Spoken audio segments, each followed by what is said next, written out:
ਉਹਰਾ ਵਿਖਾ ਮੈਨੂੰ ਵੀ ਵਿਖਾ। ਉਹ ਬਸ਼ੀਰੇ ਲੱਗਦਾ ਇਹਨਾਂ ਨੂੰ ਕੋਈ ਸ਼ੈ ਲੱਭ ਗਈ ਖੁਦਾਈ ਦੇ ਦੌਰਾਨ। ਇੱਥੇ ਲੁੱਕ ਕੇ ਬਹਿ ਕੇ ਵੇਖਣਾ ਪਵੇਗਾ, ਨਜ਼ਰ ਰੱਖਣੀ ਪਵੇਗੀ ਇਹਨਾਂ ਨੂੰ ਕੀ ਸ਼ੈ ਲੱਭੀ।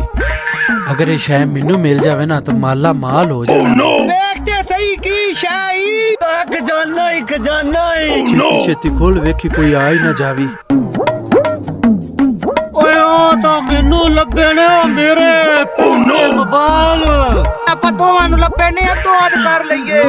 ਮੇਰੇ ਦਾਦੇ ਦੀ ਪੈਲੀ ਉਹਨੇ ਨੱਪੇ ਸਣੇ, ਆਪਾਂ ਦੋਵਾਂ ਨੂੰ ਲੱਭੇ ਨੇ ਅੱਧੋ ਅੱਧ ਕਰ ਲਈਏ। ओए इत्थे दादे और भी नप्पे होने ने, आप रख दईए और कटिए। चल चल ठीक है। ओए एक और लभ गया ये। खोलना है ते विच की। ओ छेती छेती खोल जल्दी कर। तो लगता है जमीन बहुत ज्यादा खजाना है, ये जमीन खरीदनी पैनी अगर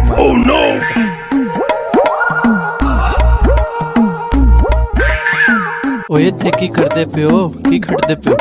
ओ जा जा तू अपना काम कर। दादे दी पैली है ते असी इथों खजाना। ए दादे दी पैली मैनू बेच दियो।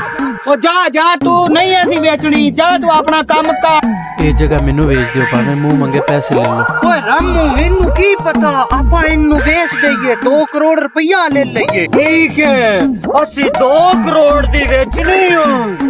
ये पैसे बड़े ज्यादा दसते पे के 2 करोड़ ही ले लो। ठीक है लिया लिया पैसे लिया।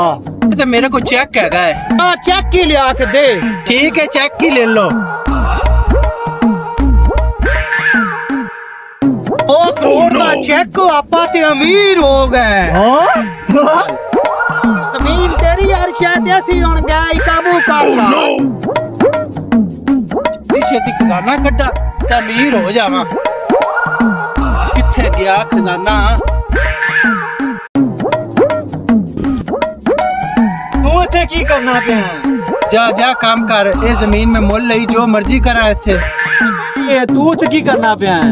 ये जमीन में मालका को मोल लई। ए मालिक जमीन तो मेरी है। ओ मालिक इत्थे आए, मैं उन्हां को 2 करोड़ दी मोल लई है। वो तो मैं मजदूर लेके आया सी शहरों इत्थे काम करन वास्ते, पहली सिद्धी कराउण वास्ते। इनका मतलब प्रोग्राम ते वड़ गया, मेरा 2 करोड़ ते डुब गया। हुन मैं की करा? हुन किथे लब्बा? ओ लालच बुरी बला, लोको लालच ना करो। no no no no